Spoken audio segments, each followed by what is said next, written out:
This is the evening news for Tuesday, October 29, 2013. I am Liana Bracho. Thanks for joining us. Making the headlines tonight. Khartoum News lies again about radio license court proceedings. Western diplomats urge opposition to pass anti-money laundering bill. Foreign Affairs Ministry defends Guyanese diplomat in St. Martin. Region 10 officials government to meet on Linden Pact. Food and Drug Analyst Department slack with food testing exercise. And City Council response to All Boys Town flooding woes. And now for the news in detail. Attorney at Law Ariane McLean is calling for Khartoum News to issue an apology for its misleading front page headline, which states that government has asked for more time to file defense for the current radio license court case, noting that this was never the case. Attorney at Law Ariane McLean says she never made an application to the court asking for additional time to file a defense on government's behalf in its radio license court case, as suggested by a Khartoum News headline. The matters were called before Chief Justice Ian Chang on Monday, in which McLean represented Attorney General Anil Nandlal in the constitutional motion which was filed by Attorney at Law Roysdale Ford. The proceedings were filed on April 19 and 25, 2013, respectively. She clarified that the question of a defense did not even arise. She noted, however, that affidavits were filed on government's behalf since June and August. McLean said the attorney at law holding for Mr. McKay SC had, however, asked for more time to file an affidavit in reply to government's affidavit in answer. She is therefore demanding an apology given the gravity of implications the misleading headline portrays. Both the United States and United Kingdom diplomats believe that the time has come for all parties to compromise at the level of the National Assembly to advance the nation's interest. Svetlana Marshall sat down with these diplomats for an exclusive interview and filed this report. It's difficult. Guyana found itself in November 2011 in new territory, uncharted waters in lots of ways. But I think now, nearly 2 years later, it's become reasonably clear that the way to make progress is through compromise. In fact, there is no other country that I've worked in that has a minority government that's been able to put forward its policies without, on occasion, compromising with the opposition. So I would encourage all political parties in Guyana's National Assembly to carry out the compromises that are required for the betterment of all. Like the British High Commissioner Andrew Eyre, the U.S. Ambassador D. Brent Hart said it can be a win-win scenario if the three main political parties compromise at the National Assembly. This call is being made days ahead of the reconvening of Parliament. In wake of the Caribbean Financial Action Task Force CFATF November 18 deadline for Guyana to comply with its 16 requirements, Ambassador Hart said the APNU should put forward its proposal for the Anti-Money Laundering and Countering the Financing of Terrorism Amendment when the House convenes.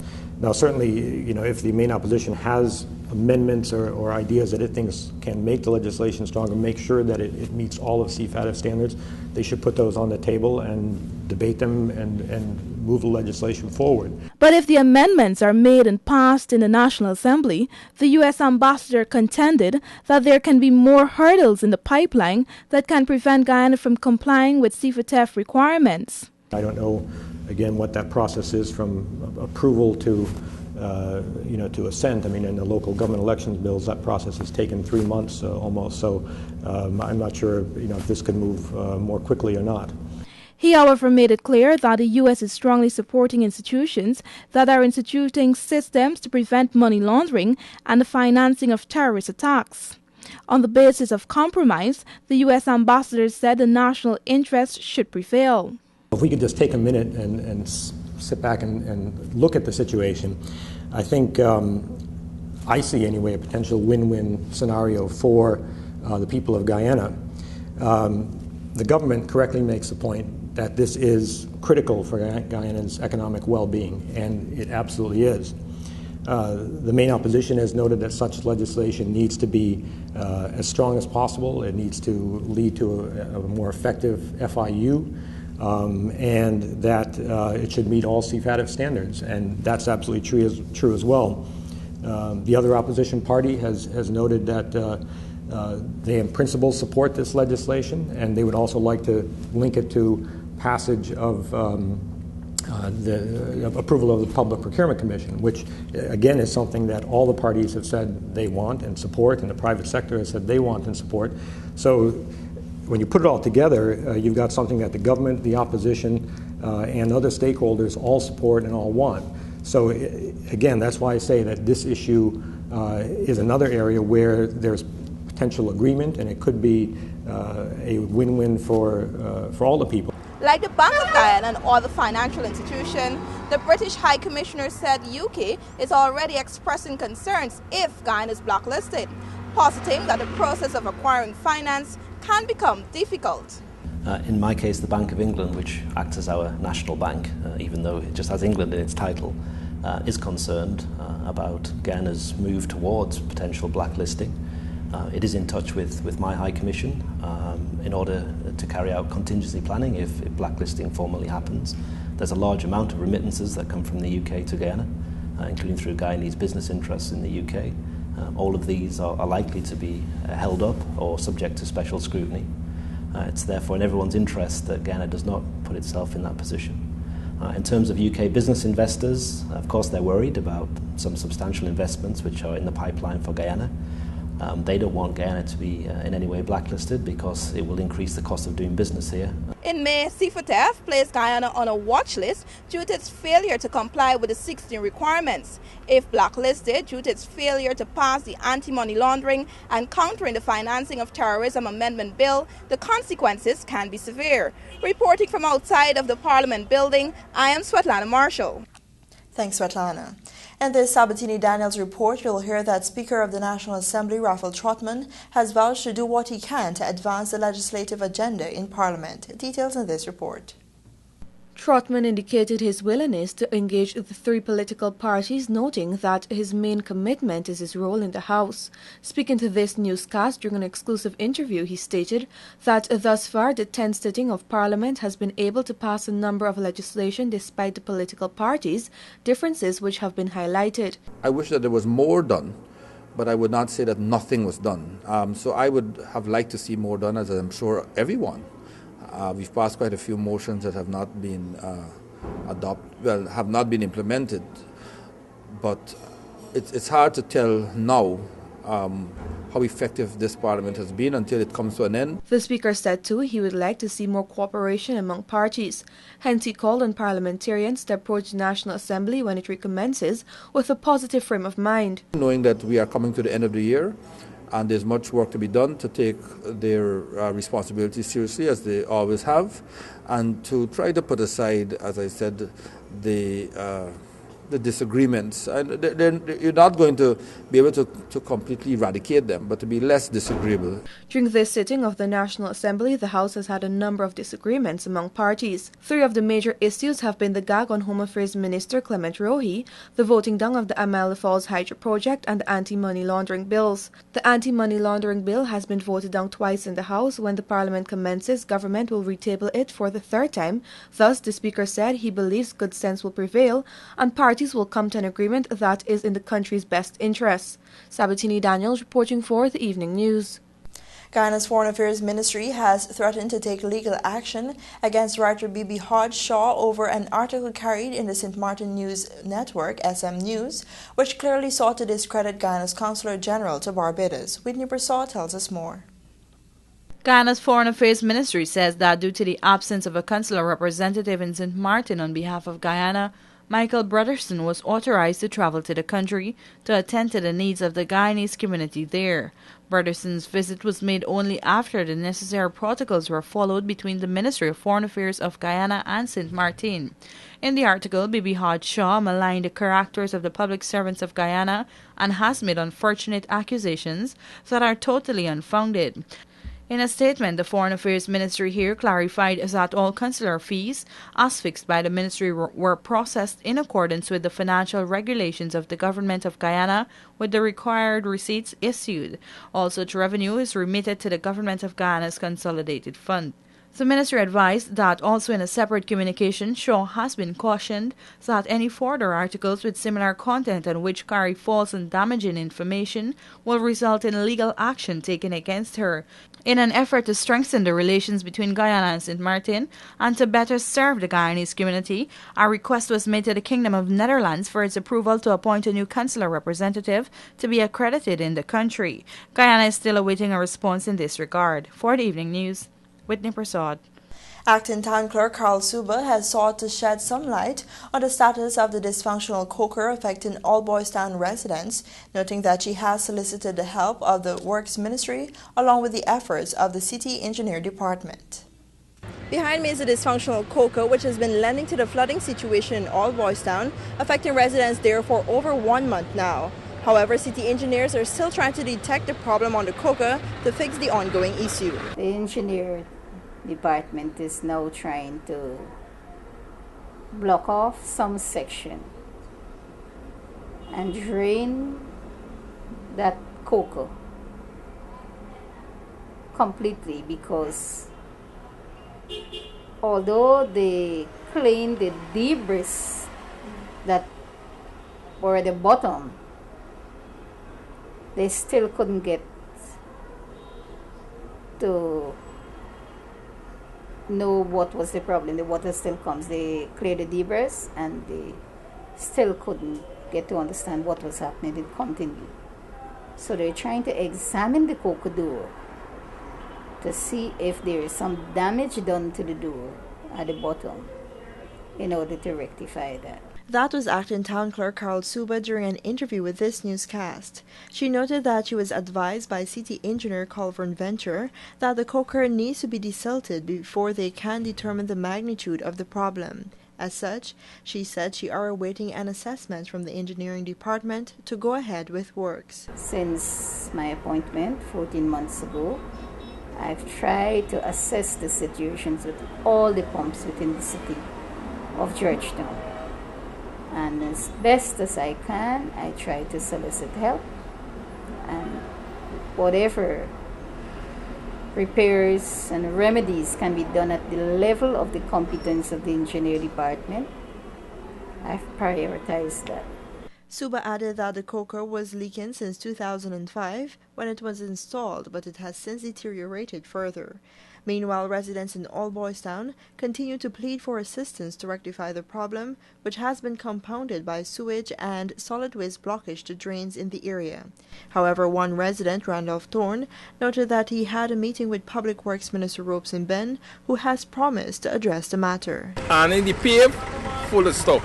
The gutter full of stuff. Years ago, they had taps. You used to get the gutter clean, but nobody did elect here.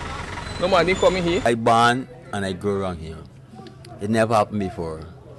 All of a sudden, you see this thing happening every day, every other day. Flooding, look how it's breaking up the streets. The streets are all them holes, there's fresh holes that the flood thing. And then the sewerage mixed up. If you notice how the water black over here and over there brown. You know, so we know it's a problem. I know who's going to solve the problem. It's flood business. It's something you got to pack up already because the street's running and some cars, you know, drive fast and, you know, fill up the water. Do stay tuned. More news after the break.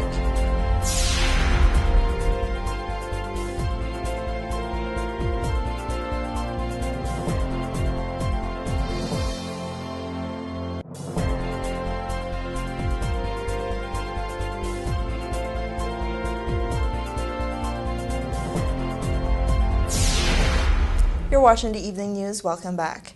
Members of the Region 10 Democratic Council RDC, including its chairman Sharma Solomon, are expected to meet with members of the Office of the President OP on Friday to discuss matters arising from the August 21, 2012 agreement between the two sides.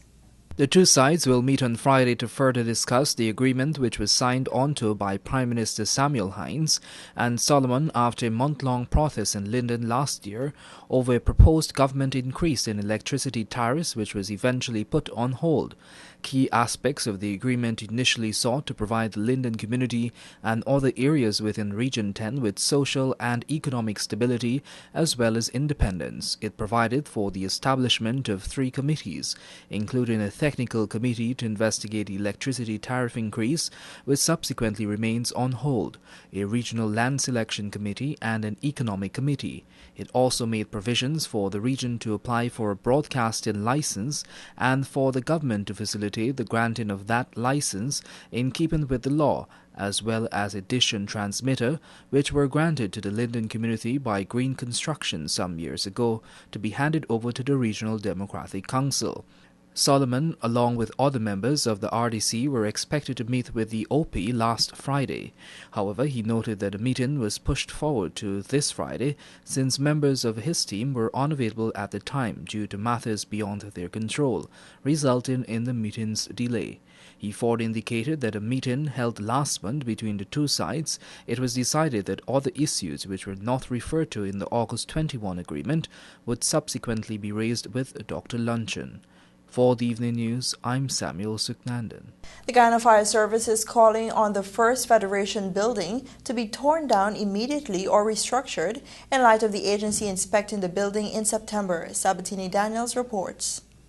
The recommendation for the building to be torn down or rehabilitated comes in wake of an ongoing battle between the government and the occupants of the building, which has also seen recourse to the courts. Earlier this month, the government advised persons not to enter the dilapidated building located at Crow Street and called on tenants who occupy the building to vacate it since it has been deemed unsafe and could collapse. Hence, the fire service carried out an inspection which it revealed that the building is indeed in a hazardous condition, a threat to life and fire safety. In a release to the media, the agency recommended all occupancy on these premises to be seized forthwith and renovated or dismantled. The Guyana Fire Service has been mandated through the Fire Services Act Chapter 2201 and the Fire Prevention 9201 Law of Guyana in offering fire safety and fire prevention for the populace of Guyana. Sabatini Daniels reporting for the Evening News. In this Whitney Prasad report, you will hear that the International Pharmaceutical Agency has been awarded the contract to supply Guyana's forensic laboratory with apparatus and various consumable chemicals. The Home Affairs Ministry says that the International Pharmaceutical Agency, IPA, will be supplying small apparatus and glassware items to the forensic lab to the tune of $39,616,509. The 150 items that will be supplied includes beakers, test tubes, pipettes, and storage containers. Also, 248 consumable chemicals to the tune of $10,174,812, including chemicals, acid, and solutions. According to the ministry, these items are needed to perform daily analysis, testing, and sampling. Additionally, the supplier Prezi Enterprise was awarded a contract in the sum of $15,024,000 Guyana dollars for the procurement of photographic and forensic equipment for the Guyana Police Force. These contracts were awarded as the continuous development of the construction and equipping of the new lab, which is at an advanced stage of completion. The physical work of the building is virtually completed and the installation of equipment by a Barbadian team is now in process. This includes putting in shelves, the security features, and other pieces of hardware that have arrived in the country. In April of 2011, government signed a contract valued $450 million Guyana dollars with Courtney Benn Contracting Services for the construction of the lab. The project is funded by the Inter-American Development Bank in partnership with the Guyana government and is expected to greatly enhance the investigation capabilities of the Guyana Police Force. For the Evening News, Whitney Prasad. Police are investigating a fatal accident that occurred at about 11:45 on Monday on the Dekendron Public Road, West Coast, Demerara. Dead is Ahad Sheikh, 19 of the William West Coast, Demerara. Investigations revealed that the driver of motor lorry GKK 1849 was proceeding along the roadway when it was alleged that Sheikh, who was driving motorcycle CF 2204 and proceeding in the opposite direction, overtook a motor car and collided with the motor lorry. Sheikh suffered injuries and was taken to Leonora Cottage Hospital, where he was pronounced dead on arrival. The driver of the motor lorry is in police custody, assisting with investigations. Do stay tuned to the Evening News. More news after the break.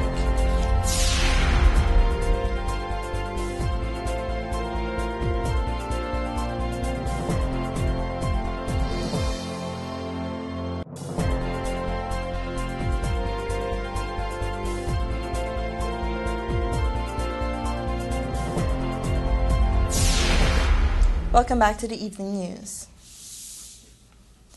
The Food and Drug Department has acknowledged that it is lagging with its food sampling exercise, while pointing out that established businesses and street vendors are in breach of some of the minimum standards required for food handling.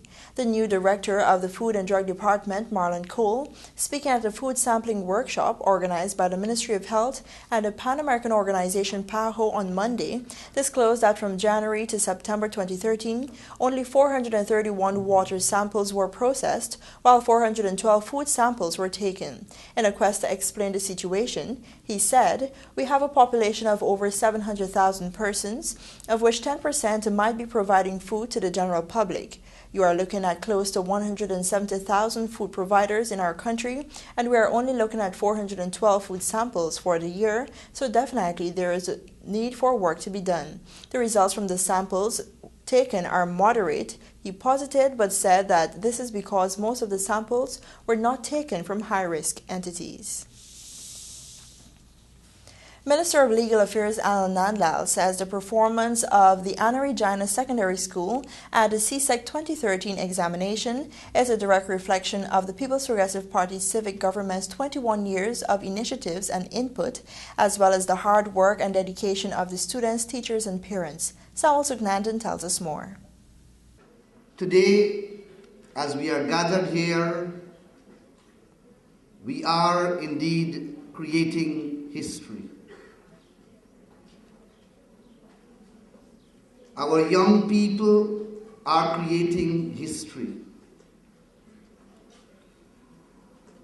This graduating class, in particular, those who have excelled, are creating history. Guyana and all its people today are creating history. And we owe that historic fact to a few young people, a few students who have done their school proud, their parents proud, their community proud, and their country proud. And let us give them a resounding round of applause. That was Minister of Legal Affairs Anil Nandlall, who noted that 21 years ago, when examination results were disclosed, only a few schools in Georgetown excelled. Today, ordinary working people in their own regions are exposed to the same quality of education that was once reserved to a few exclusive schools. He pointed out that originally the school was established as a multilateral one whose objectives were geared towards the provision of vocational training to those students who were not so academically inclined. Today, the school has moved from a vocational technical institute to the supreme source of academic excellence in the year 2013, not only for Essequibo and Guyana, but for the entire Caribbean. Not so long ago in this country, our teachers did not have chalk to write on the blackboards of the schools in this country. Our children were not afforded a proper and a balanced diet, so they could not have performed to their full potential. Minister Nandlall noted too that as remarkable as the students' performances are, that is the only foundation of what they are to achieve, and urged that they continue with the same type of discipline, hard work and diligence to ensure their continued success. The Legal Affairs Minister also issued a call for the youths to recognize their duty to serve their country and pointed out too that many of the talented people are leaving the shores of Guyana. For the Evening News, I'm Samuel Suknandan. Thanks, Samuel. The UGSS is calling on the university administration to work towards improving its standards by having its programs accredited. Samuel Suknandan tells us more again. President of the University of Ghana Student Society Richard Rambrand said that he's looking forward to having the university move towards accrediting at least some of its widely offered programs. Rambrand said that while there is a need for more to be done to improve the overall delivery of education at the tertiary institution, he also believes that at present a lot is being done. So I think that the university they definitely should give input into that, and they should get these especially these vibrant programs, certain programs like economics and such. I'm not saying that these programs, they're not recognized, but to get them accredited internationally so that you can walk anywhere in the world and say, and persons will say, University of Guyana, yes, we know them. He added from his assessment there is a competent team of lecturers at the university, despite there is a need for a few of them to upgrade their level of qualification to a master's and doctoral degree. The person who has completed just a bachelor's degree has a thorough understanding of the courses that they are going to teach. Then I believe that person, they should be given the opportunity. That is, of course, given in the event that the person exhibits that they have a thorough understanding of it. But I don't believe that this is the principal way to go. At present, most of the programs offered at the university are not accredited, neither nationally nor internationally. This is a major issue which has drawn the attention of many agencies and local bodies. In some parts of the Caribbean, a UG qualification is not recognized, and for most parts of North America and Europe, persons wishing to continue their education, but most times have to redo many exams before they can continue. The university has also been highly criticized for the lack of qualified lecturers. The entity comes to grapple with these problems, which many consider teaching issues on the academic world, even as it turns 50. For the Evening News, I'm Samuel Suknandan. Thank you, Whitney. Do stay tuned. Your sport news is next.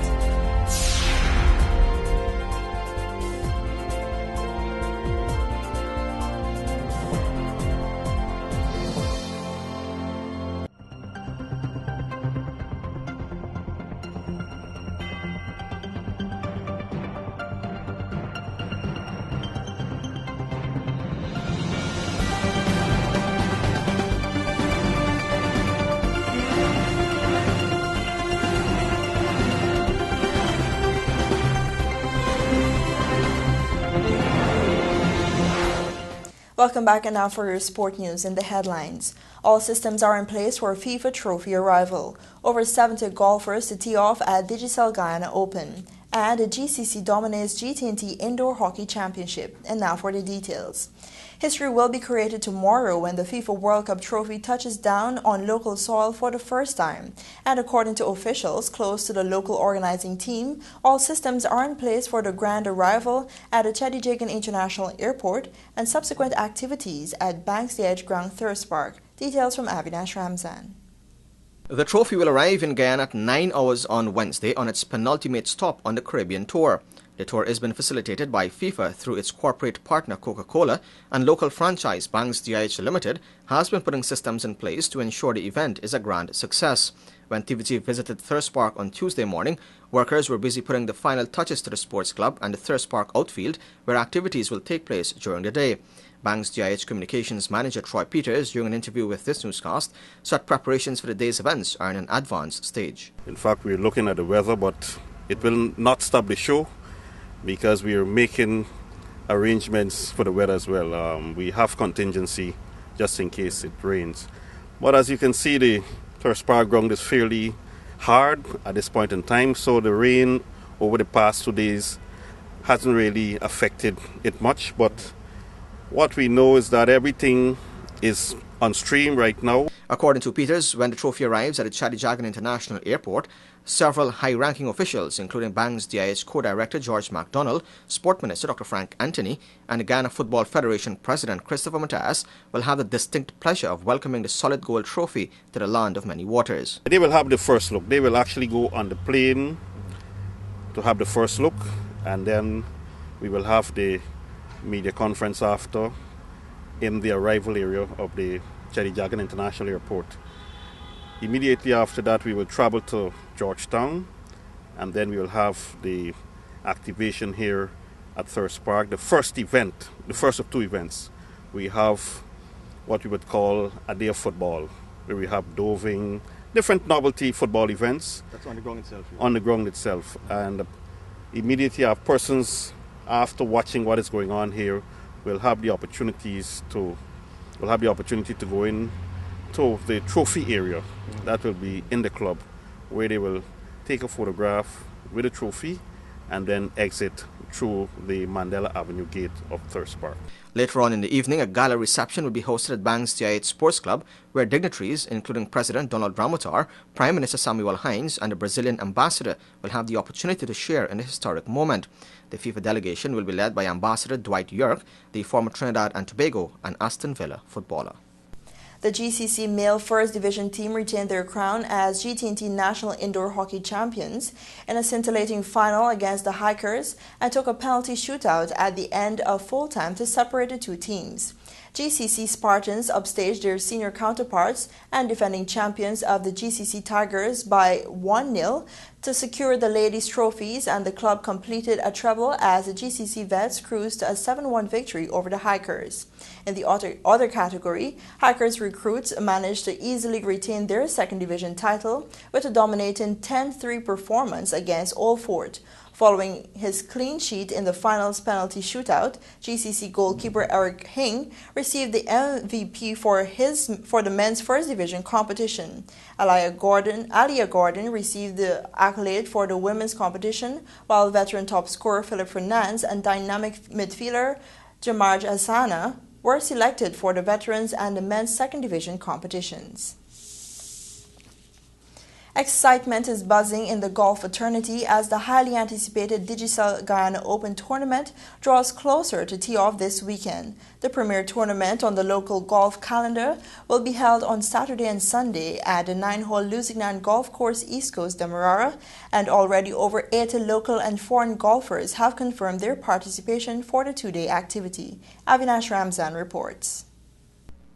Speaking at the launch of the competition on Tuesday afternoon at Digicel's head office in Kingston, Vice President of the Lusignan Golf Club, David Mohammed, said the tournament is shaping up to be highly competitive with numerous top-quality players in the reckoning for top honors. The tournament promised to be a very exciting one. We've had some great follow tournaments coming up to this one, lead-up tournaments, I should say, and we expect nothing different at the Guyana Open. It's a two-day tournament. It will feature one of the largest turnout in the last 10 years.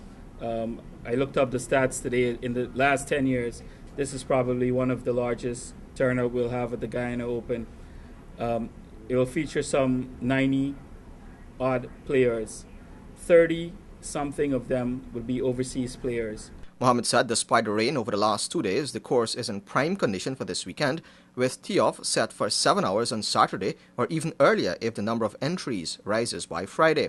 Digicel's marketing director Jacqueline James expressed her company's delight to be part of the Guyana Open for the first time after initially partnering with the golf club for the Digicel Golf Classic. We're also hoping that the families and friends of all those who are participating will also come out and support, because it's not very often we have this championship. It only happens once every year, and this year promises to be more exciting than it has been over the past few years. Meanwhile, Canada-based Guyanese Roger Rajkumar, who finished runner-up to Avinash Prasad in the championship flight, that's the 0-9 handicap, envisages a close competition this year, as he believes a number of players have the potential to cup the title. I'm hopeful this year I'll have better fortune and manage to win it. But with that said, I got to tell you, there is at least about 20 to 30 guys in this field that are of equal or close to equal strength that could produce a winner.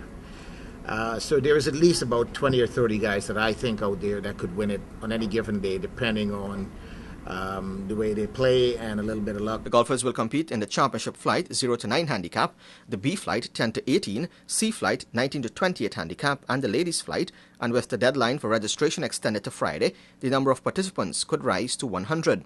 The championship flight will be a hotly contested affair, with defending champion Avinash Prasad throwing down the gauntlet to local rivals Mohanlal Dinanath, Alfred Mentor, William Walker, Patrick Prashad, Imran Khan, Munaf Arjun, Roger Rajkumar, Jaipal Suknandan and Sipal Suknandan, and Anwar Shafi of New York. This year's tournament has attracted participants from the USA, Canada, Suriname, and Trinidad and Tobago. Thanks, Avinash. Do stay tuned, your Bridge Reports are next.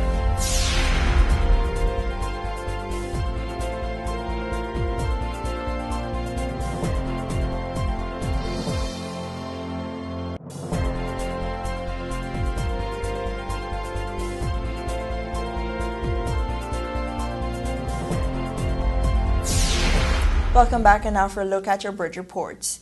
The Demerara Harbour Bridge will be closed on Wednesday, October 30 at 14 hours 30 for a period of 1.5 hours. The Berbice River Bridge will be closed on Wednesday, October 30 at 13 hours 30 for a period of 1.5 hours. And that's your Tuesday, October 29, 2013 edition of the Evening News. I am Leanna Bradshaw. Thanks for joining us.